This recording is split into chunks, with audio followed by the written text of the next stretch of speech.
O relato Viagem pelo Brasil, 1817 a 1820, de Johann Baptist von Spix e Carl Friedrich Philipp von Martius, pode ser considerado o livro mais importante em língua alemã sobre o Brasil.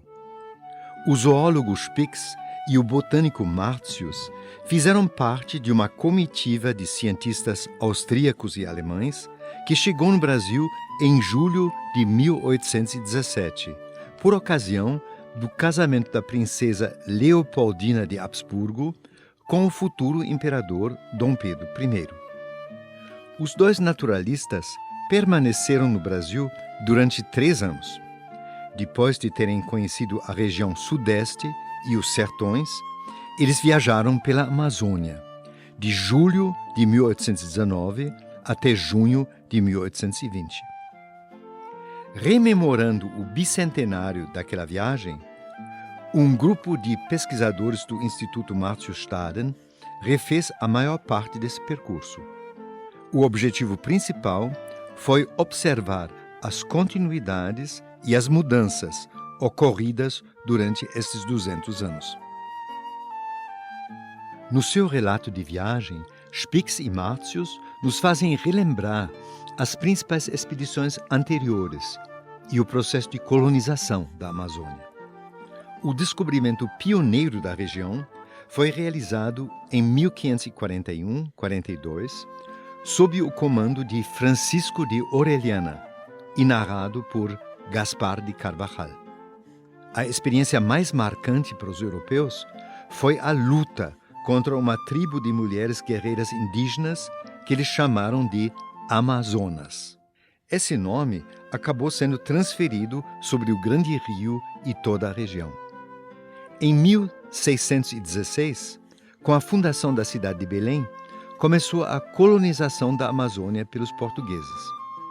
Nesse processo, tiveram um papel fundamental as ordens religiosas, sobretudo os jesuítas. Seu sucesso mercantil suscitou a inveja dos colonizadores leigos. Em 1755, sob o governo do Marquês de Pombal, os jesuítas foram expulsos do Brasil. Quanto ao conhecimento científico da Amazônia, houve contribuições pioneiras por parte do padre Samuel Fritz, que desenhou um mapa que se tornou referência. Contribuição importante também do viajante francês Lacondamine e do naturalista e informante do governo português Alexandre Rodrigues Ferreira, que viajou durante 8 anos pela região e deixou uma descrição detalhada. Em que consiste a contribuição específica de Spix e Martius para o conhecimento da Amazônia? O seu relato de viagem, inspirado no exemplo de Alexander von Humboldt, combina a apresentação de informações científicas com temas de interesse público geral. A escrita comunicativa e as gravuras que acompanham o texto dão ao relato uma dimensão estética que faz o leitor sentir os ambientes da natureza e da cultura local. Com a coleta de dados etnográficos e linguísticos, os dois naturalistas tornaram-se precursores de etnólogos profissionais, como Carl von den Steinen, Theodor Koch-Grünberg e Kurt Niemoendaju. A primeira etapa da viagem de Spix e Martius pela Amazônia foi a cidade de Belém.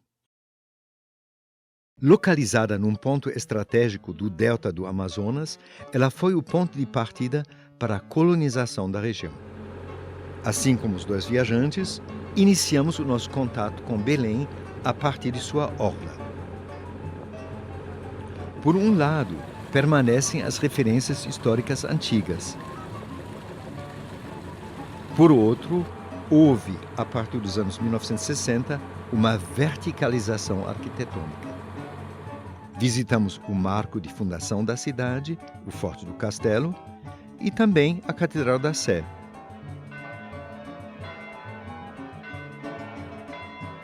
Seguindo para o Palácio Lauro Sodré, antigo Palácio do Governo.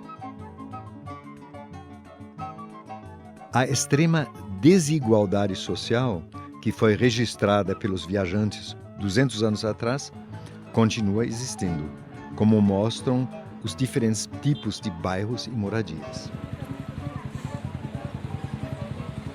A descrição por Spix e Martius da alimentação na Amazônia nos incentivou a observar as mercadorias na Feira do Ver-o-Peso, que é o principal ícone da cidade de Belém. Todo dia de madrugada chegam barcos carregados de produtos do interior, que são postos à venda. Peixes,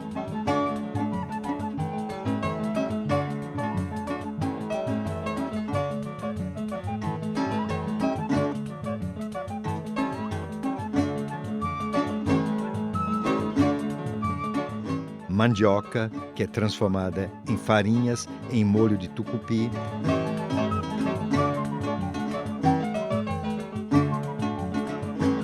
frutas e castanhas.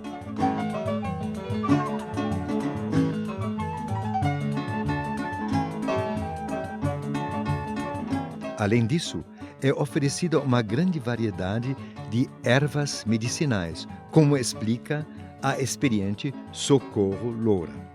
Garrafada para diabetes. Aqui temos jacareúba, carapananaúba, casca de miramira, jucá, casca de unha de gato, que dá muita quebra de redação do homem, né? Aí a gente põe o jucá com eucalipto. Aí nós temos também a garrafada para reumatismo por todos os paus, que faz a massagem nas cadeiras, nas pernas. Quando você tiver uma doença nesse braço, o senhor não vai só cuidar desse braço aqui, você vai passar para o outro, fazer massagem e depois da massagem fica fazendo assim, para ficar bom. Aí que for na coluna, você baixa nas pernas, aí depois pula, entendeu? Assim que é a massagem. Socorro Loura ganhou uma medalha, eu sei muito remédio. Eu vim de bisavó, viu? Um alimento típico da região é o açaí. Acompanhamos o caminho desse produto da colheita até o consumo.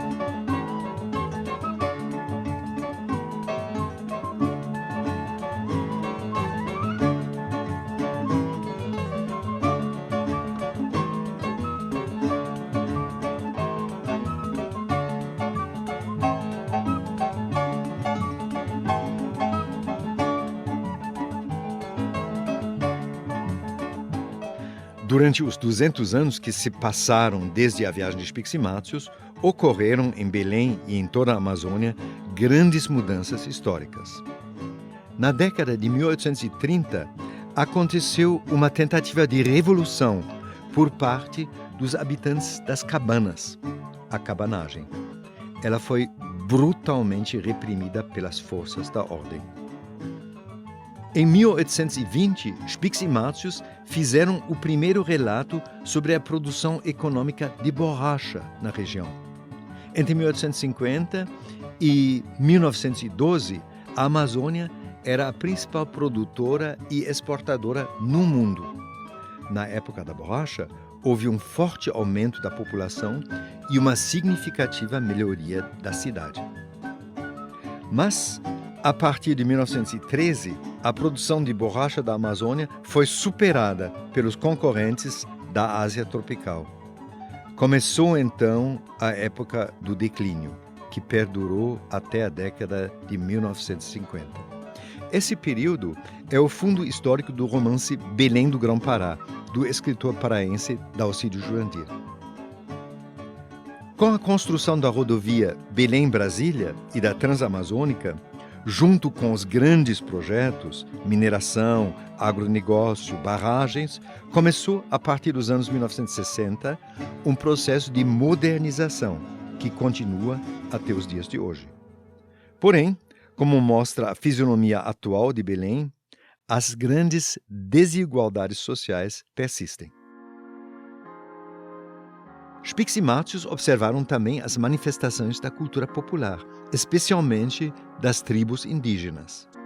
Essa tradição, misturada com elementos da cultura nordestina, continua viva nas encenações das festas juninas, nos desfiles, nos pássaros e no boi-bumbá. No bairro de Terra Firme, conversamos com Miriam, a coordenadora do grupo Boi Marronzinho. O boi-bumbá é um personagem do folclore brasileiro, né, que retrata a lenda que acontece numa fazenda entre o proprietário da fazenda e os funcionários, não é, onde uma das funcionárias deseja comer a língua do boi, né, e a história se desenvolve a partir deste desejo de mulher grávida, né, e aí eles acabam se apropriando do boi do patrão, né, e depois envolve o curandeiro, né, com o uso de ervas para ressuscitar o boi e tornar o ambiente propício à realização de uma festa onde se desenvolve a dança, né, do boi-bumbá. Nesse mesmo bairro da periferia, numa escola de ensino fundamental e médio, entrevistamos o professor Valdinei do Carmo de Souza. As periferias, no geral, elas são tanto quanto marginalizadas pelo sistema, porque o sistema ele vê a periferia como algo que incomoda eles. Só que dentro das periferias da cidade de Belém tem o quê? Tem gente, tá? Gente que tem nome, tem sobrenome, tem cultura, tem força de vontade, é trabalhador e tem toda uma questão cultural que precisa ser explorada. Você tem grupos que se reúnem para lutar contra uma cultura hegemônica que tem, por exemplo, tem bois, tem quadrilhas, tem gente que estuda bastante, faz faculdade, luta no seu dia a dia, só que o próprio sistema ele nega tudo isso aí. Ele vê a questão da periferia como algo violento, como algo incapaz. A professora Rosineide Brandão completou.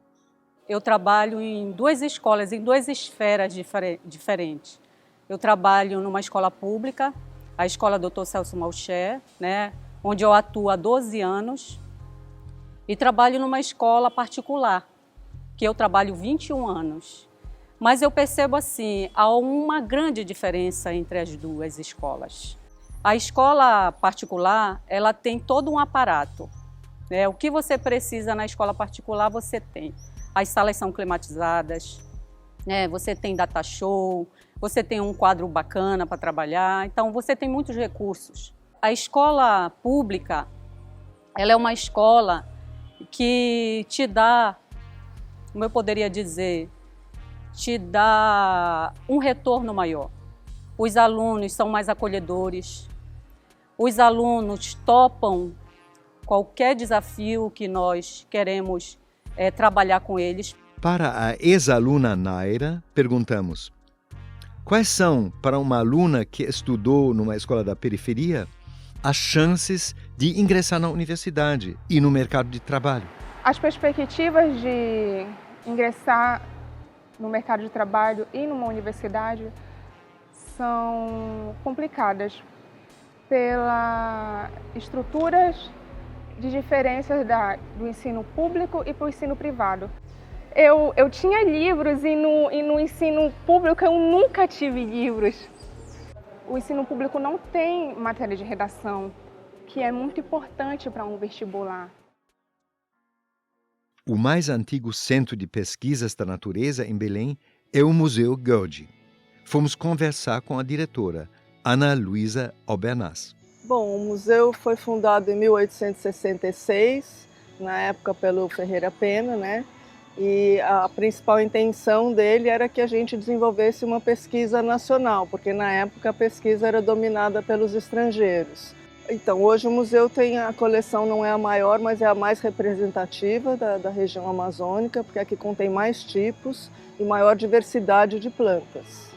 Ouvimos também o ex-diretor, Nelson Sanyad. Bom, a relação do Museu Guild com a obra do Spix e Márcios é grande.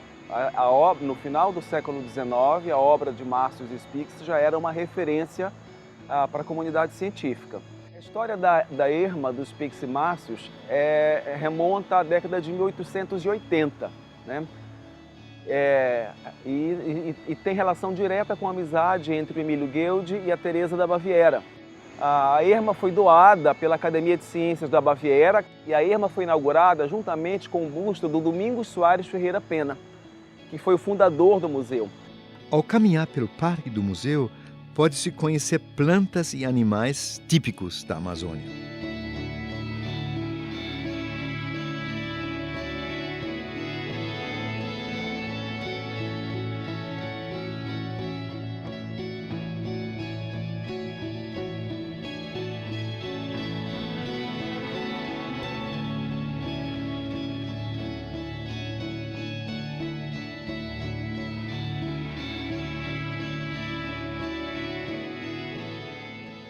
A exuberante natureza tropical que Márcios experimentou num sítio nos arredores de Belém o inspirou a escrever um belo quadro da natureza.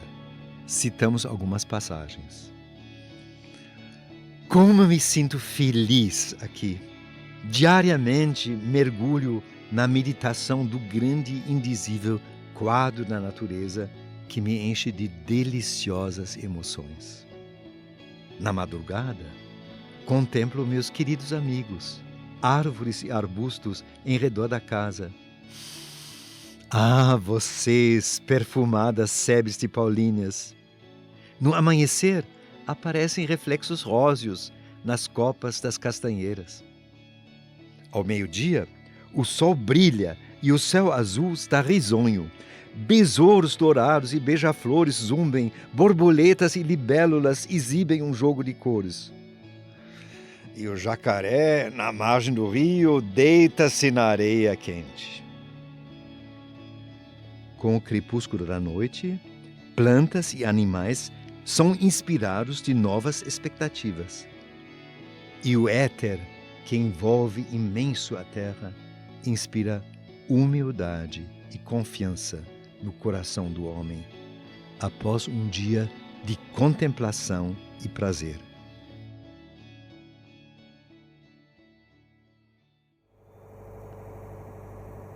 Nos arredores de Belém, visitados por Spix e Márcios, escolhemos como exemplo a Ilha do Combu.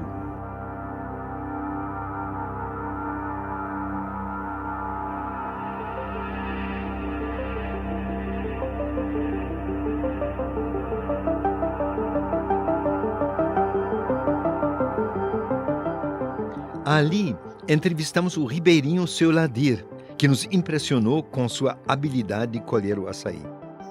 Desde 7 anos eu comecei a subir no saideiro para apanhar o açaí. Eu cortei seringa também, porque era a única sobrevivência que dava, era a seringa, né?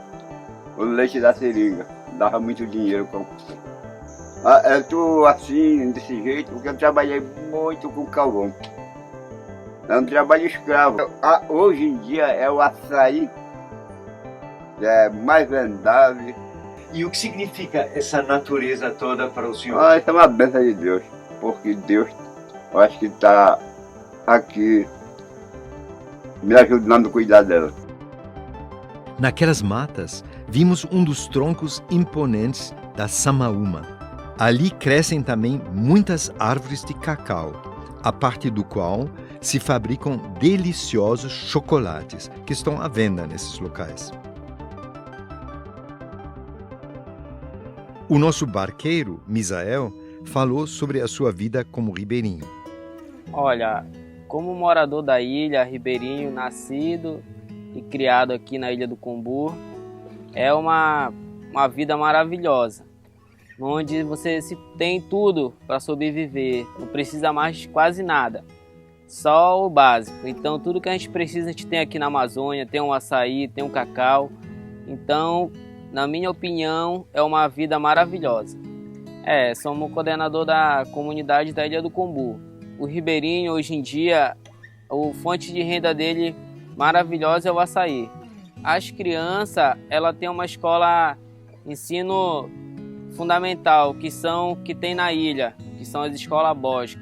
Então o barquinho, ele apanha as crianças todo dia às 6 horas da manhã, leva até a escola, aí as crianças têm as merendas, saem 11h30, e os do ensino médio tem o próprio barco que é pago para o governo federal, que pega as crianças e leva até Belém. Continuando no trajeto dos viajantes, deixamos Belém para trás e partimos para o interior. Passamos pelo arquipélago do Marajó, ilha famosa pela criação de búfalos e que Márcio chamou a dispensa da capital Belém. Depois da passagem pela cidade de Breves, chegamos no rio Amazonas, em cujas margens fica a vila-fortaleza de Gurupá, a partir de onde se controlava o acesso ao interior da Amazônia. Ao chegar na boca do rio Tapajós, de águas azuis, avistamos a orla de Santarém, a principal cidade no trajeto de Belém a Manaus.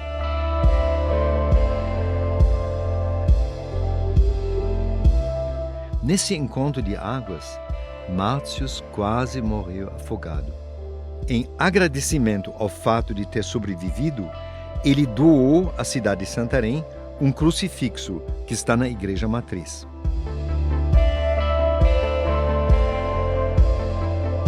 Em Santarém, entrevistamos a pesquisadora Heloísa de Barros, que estuda o uso de remédios tradicionais e o trabalho de benzedeiras em comunidades quilombolas na região de Óbidos. Então, a minha temática de estudo é a prática de benzeção e produção de remédios medicinais, remédios naturais, que são as garrafadas, né, que a gente chama. São uma mistura de ervas, de casca de árvore, de óleos de animais, que a gente coloca tudo dentro de uma garrafa, algumas mistura com cachaça, outras com vinho, né? E essas garrafadas são indicadas para diversos males. Mas para a população que vive naquelas comunidades é o primeiro recurso. Então elas primeiro vão com a benzedeira, só depois elas vão com o médico. Mas quando elas vão com o médico, elas retornam para a benzedeira. Né? Elas sempre falam, os relatos que a gente ouve, eu vim aqui curar porque o médico não deu jeito. Então eu voltei aqui com você. O Porto Comercial de Santarém é um dos maiores da Amazônia. Os produtos a serem exportados, sobretudo grãos de soja, chegam do sul do Pará e de Mato Grosso pela BR-163. Muitos caminhões circulam diariamente por essa rodovia. Numa viagem que fizemos pela BR-163, de Santarém a Cuiabá, pudemos verificar a transformação da floresta amazônica em terras de agricultura e agropecuária.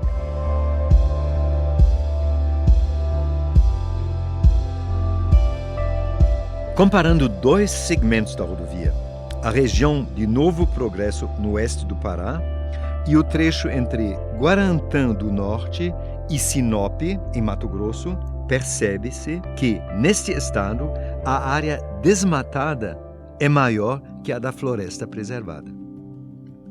Além do agronegócio, a região da BR-163 e o interior do Pará em geral são explorados também pela mineração. Entrevistamos a esse respeito o engenheiro Márcio Palheta da Silva. Os povos amazônicos não sobrevivem da mineração, não sobrevivem do agronegócio, eles sobrevivem da floresta. E para sobreviver da floresta, eles precisam que essa floresta ela esteja em pé. O modelo de desenvolvimento atual que nós temos hoje, ele é pautado num modelo, sobretudo, do desmatamento. O Estado brasileiro deixou claro, o que interessa no Pará é a mineração.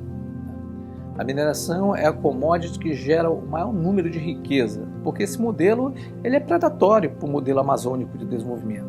Se isso for alterado, vai criar um problema muito grave entre a sobrevivência dos sujeitos que dependem da floresta com as grandes empresas que devem vir a explorar. A tendência é acirrar esses conflitos. E nós teremos, com certeza, um caos ambiental e social na Amazônia. Tudo isso são sinais de alerta de que o investimento no progresso do Brasil tem que ser pensado também em termos de responsabilidade ambiental e climática. De Santarém, continuamos subindo pelo rio Amazonas, até chegar no seu lugar mais estreito.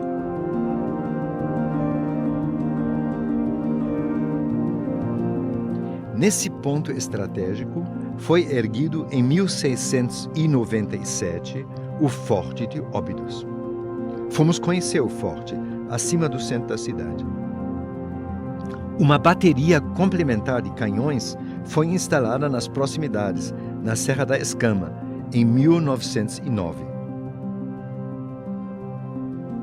O nosso passeio por Óbidos nos levou da Rua do Mercado Municipal até a Igreja Matriz.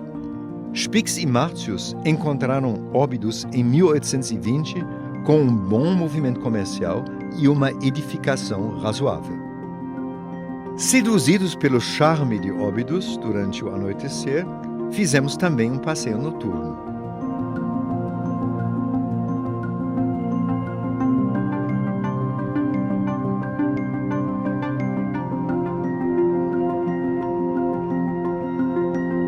Fomos conhecer a Casa da Cultura e entrevistamos o secretário da Cultura, Eduardo Dias. Nós se tornamos o berço da literatura da Amazônia, porque temos dois fundadores da Academia Brasileira de Letras, o escritor crítico José Veríssimo e o romancista Inglês de Souza. O Brasil que não dá atenção para a Amazônia, entendeu? Nós sempre tivemos à margem. Atravessamos também o Estreito de Óbidos. Na outra margem do rio fica a comunidade de Trindade. De lá se tem uma vista do conjunto de Óbidos e da Serra da Escama. Continuando a viagem, subimos o rio Amazonas rumo a Manaus. Em Óbidos e durante todo o percurso ao longo do rio Amazonas, sofremos, assim como os nossos viajantes, dos ataques de inúmeros insetos, mosquitos, mutucas, borrachudos, pinhuns e carapanãs. O contador de histórias, Juraci Siqueira, explica a origem dessa praga. Pois é, segundo o seu Manuel Cardoso, cara duro, um caseiro do meu tio, ele contava que quando Deus fez o mundo, ele precisou saber se o mundo estava completo de tudo e procurou uma senhora, uma velhinha, que estava ao pé do fogão, a lenha, e se materializou para ela e perguntou então: minha velha, o mundo está repleto de tudo, está completo de tudo? E aí o cara dura, né, o Manuel Cardoso, ele remedava a velha e dizia assim: tá, sim senhor, só está faltando uns divertimentos. Que divertimentos são esses, minha velha? Mosca, carapanã, maruim. E foram assim que nasceram as pragas. Entre os rios Nhamundá e Trombetas, ocorreu, em 1542, segundo o cronista Gaspar de Carvajal, a luta da tropa de Orellana contra uma tribo de mulheres guerreiras, que os espanhóis chamaram de Amazonas. Martius, ao passar por este local, em 1819, declarou categoricamente: eu não acredito na existência das Amazonas, nem no passado, nem no presente. A guia Cristina, que é de Oriximiná, à margem de Trombetas, esclareceu o assunto. Eu não acredito nas Amazonas, eu acredito nas Icamiabas. Então o mito ele fala justamente da lenda das Amazonas e quais seriam esses fundos de verdade que nós teríamos. Ela explicou também o significado dos muiraquitãs, as pedras mágicas usadas pelas mulheres guerreiras. Elas davam esses amuletos aos homens em algumas festas, alguns rituais, onde o objetivo era a procriação, e davam um amuleto especial para os homens que davam filhas mulheres, com formato de sapo, com as pernas do sapo no formato de uma mulher tendo um parto. Chegamos no encontro das águas do Amazonas com o Rio Negro e logo depois na cidade de Manaus, que foi fundada em 1669 com o nome de Fortaleza da Barra. No Instituto Geográfico e Histórico encontra-se uma maquete da fortaleza naquela época. Devido à sua localização estratégica, a vila tornou-se a capital e o centro do comércio da província do Rio Negro. Quando os Spix e Martius visitaram a vila, a população era de apenas 3.000 habitantes. A da Manaus atual é de mais de 2 milhões. No Centro Velho, no Museu da Cidade, estão expostos exemplos das principais mercadorias vendidas no mercado municipal. Destacam-se os produtos da floresta, como guaraná, castanha do Pará, cacau e cupuaçu. O porto de passageiros é muito movimentado. Daqui saem com grande frequência navios, barcos e lanchas para todos os quadrantes da Amazônia. O prédio antigo da alfândega faz relembrar a época da borracha. No seu auge, foi inaugurado em 1896 o principal ícone de Manaus, o Teatro Amazonas.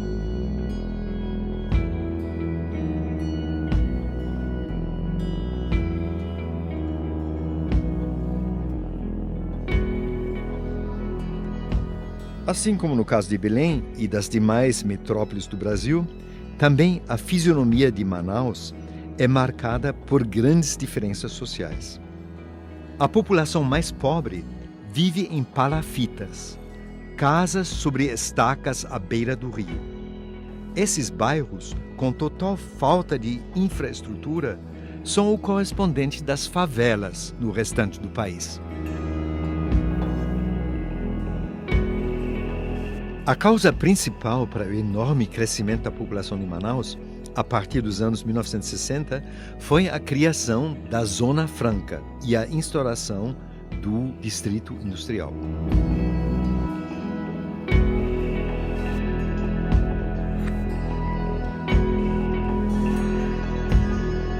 Para importação e exportação dos produtos, foi construído o Porto de Containers.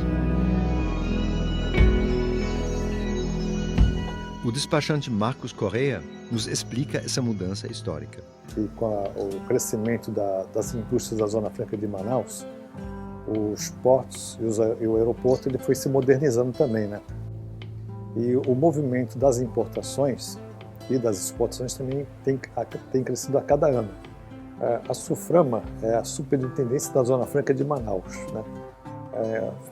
Foi criada, né, para que essa região ela tivesse um desenvolvimento, gerando empregos, né? Com isso, a população, muitos vieram para a cidade de Manaus, do interior, e houve uma conservação muito grande da floresta. A importância atual de Manaus no comércio nacional e internacional é ilustrada com números pelo senhor Johnny Ramos, da empresa Chibatão. Hoje, o mercado de Manaus hoje ele movimenta com todos os portos em torno de 22 mil teus por mês. Porque hoje 80% do que entra em Manaus, entre Manaus e sai de Manaus passa pelo Porto de Chibatão. Hoje, atualmente, a gente opera 15 navios por mês. São 7 navios de cabotagem, né, que são cargas nacionais, e 7 navios aí que hoje pegam carga no Panamá e trazem para Manaus, que geralmente é matéria-prima e outros produtos para atender o comércio de Manaus. Hoje a gente pode dizer que a gente tem em torno de 450 empresas no Polo Industrial de Manaus que importam matéria-prima, principalmente da Ásia, produzem o produto acabado e distribuem isso ao longo do Brasil.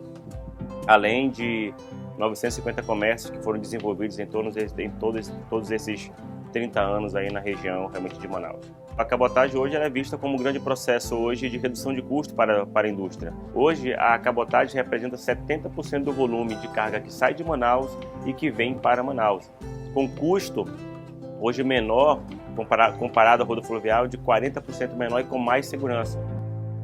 Um exemplo de preservação da floresta nas imediações de Manaus é o Jardim Botânico, que não foi plantado, mas criado com base na vegetação original. Entrevistamos o fundador e diretor do Jardim Botânico, Dr. Ennio Candotti. Aqui nessa floresta há muitos segredos a entender, a decifrar. Na botânica ainda estamos como quando a física ainda não conhecia a energia nuclear. Nós apenas classificamos, não sabemos fazer uma folha. O meu recado é: nós precisamos de muita pesquisa básica, fundamental, na Amazônia.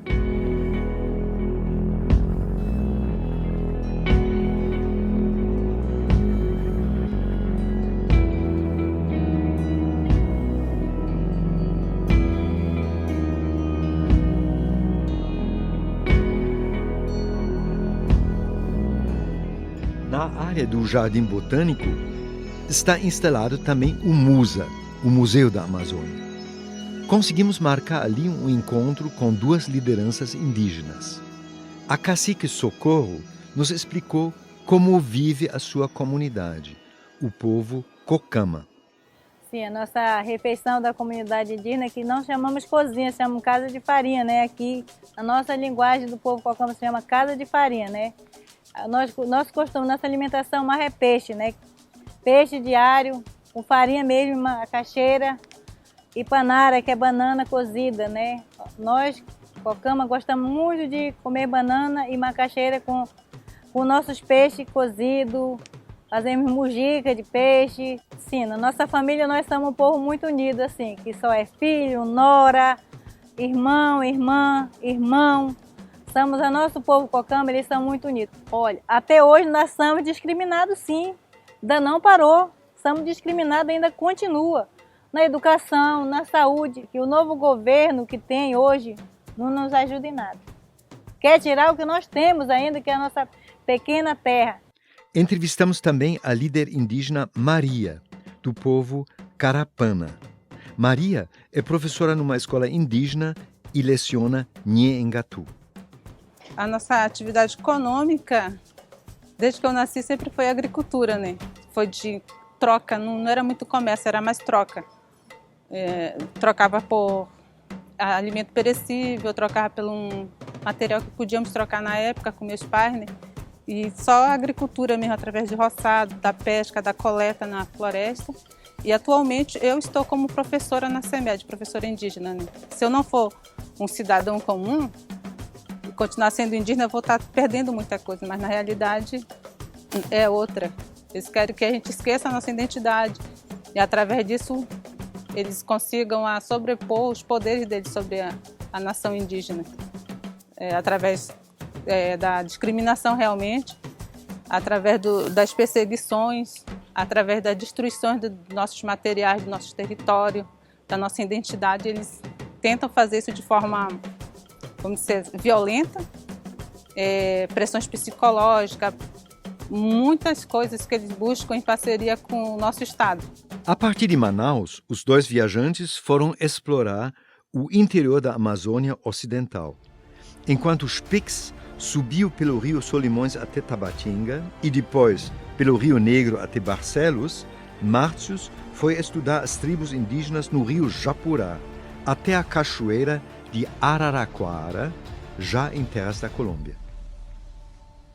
Em vista da atualidade das questões climáticas e de preservação ambiental, nós decidimos conhecer o interior da selva amazônica por meio de uma ida ao Observatório ATO, Amazon Tall Tower Observatory, uma estação de cooperação científica entre Brasil e Alemanha, situada a cerca de 160 quilômetros a nordeste de Manaus. Para chegar lá, fomos de carro pela BR-174 até Presidente Figueiredo, pegando depois a rodovia AM-240. Passando ao sul da represa de Balbina, chegamos no rio Uatumã. Embarcamos no Porto da Morena e descemos pelo rio.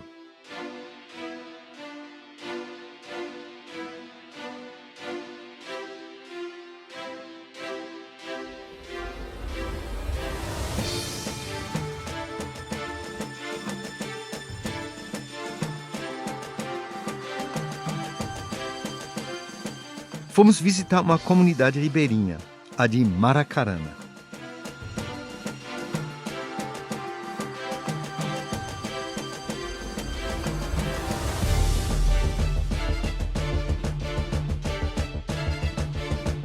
O presidente, o senhor Cláudio Honor, nos apresentou o perfil da comunidade.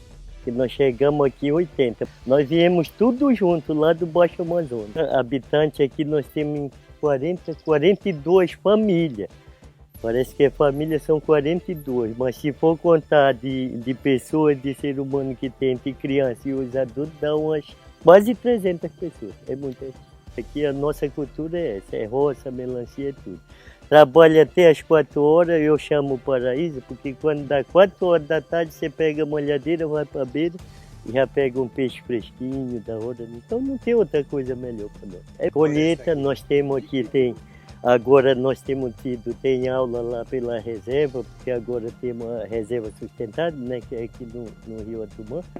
Temos escola, graças a Deus, para nossas crianças se educarem. E quando saem daqui para fora, já estão, né, já é para passar para outros graus, que nós temos aqui. O ensino é muito bom na comunidade Maracarana, graças a Deus. Em seguida, fomos ao porto do Observatório Hato e subimos pela estrada de terra uns 20 quilômetros até o campus, no meio da selva. Ele dispõe de uma cozinha, refeitório e dormitório bem organizados. E ali permanecemos durante 4 dias. Sobre o projeto Hato, um dos pesquisadores, o Sr. Stefan Wolf, explicou. Bom, o projeto Hato em si é um projeto que foi construído mais ou menos uns 10 anos atrás, então as ideias surgiram em 2007, 2008, com o objetivo de entender melhor a relação entre uma floresta natural, tropical, equatorial e a atmosfera. E claro que o assunto de mudança climática sempre faz um grande aspecto da nossa pesquisa. Os resultados da pesquisa servem uma vez para a sociedade, para entender melhor o papel importante da Amazônia para a região, para o continente, para o mundo inteiro. E realmente temos um transporte, especialmente em alguns meses do ano, predominante do África, da norte do África, neste caso do deserto da Saara, que traz uma certa porcentagem, um certo valor, uma certa quantidade da areia da Saara para o sistema aqui na Amazônia. Esse transporte de areia da Saara até pode fungir como uma certa fertilização dessa área da Amazônia com vários minerais que não estão tão presentes aqui. Hoje em dia, relacionado a estas ciências em que a gente trata certos assuntos no sistema terrestre, a gente trabalha em várias colaborações. Então, uma disciplina tradicional como a biologia, como a química, como uma meteorologia, não pode ser colocado isoladamente neste projeto. A gente instalou um projeto da colaboração com as escolas aqui nos municípios. Caminhando pelas trilhas nos arredores do campus, fomos conhecer animais e plantas da floresta.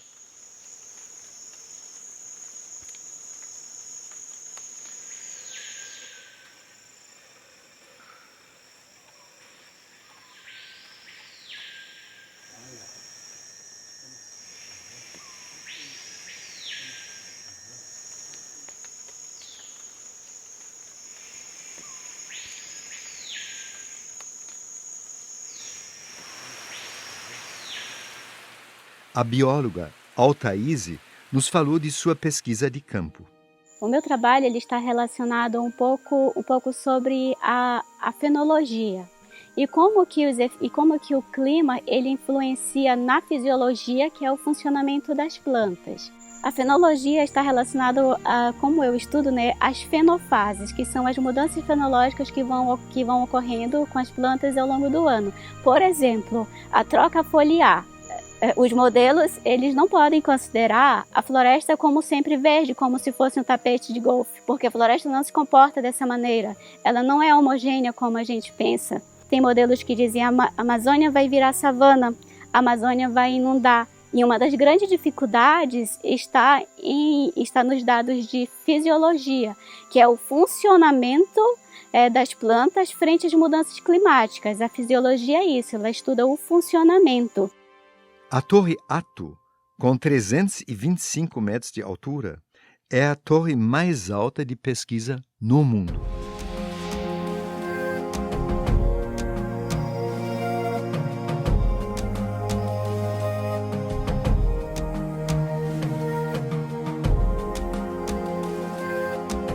Na sua base tem um laboratório onde trabalha a climatologista Bruna.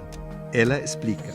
Então, eu acho que a Amazônia é um lugar estratégico para entender como as emissões antropogênicas afetam o ecossistema amazônico. Aqui no container a gente tem um grupo de equipamentos para medir as diferentes propriedades dos aerossóis. Então, desde concentração, tamanho, composição química, e isso é importante para entender quão bom esses aerossóis são para a formação de nuvens, para ativar como gotas de nuvem ou não, e é esse tipo de propriedades dos aerossóis que a gente estuda aqui. O ponto mais alto da nossa estadia no observatório, no sentido próprio da palavra, foi a subida na torre, que fizemos juntamente com Stefan Wolf, o pesquisador Umair Irfan e o fotógrafo Victor Muriyama. Fomos presenteados com uma vista esplêndida sobre a floresta amazônica intacta, com o rio Guatumã no meio.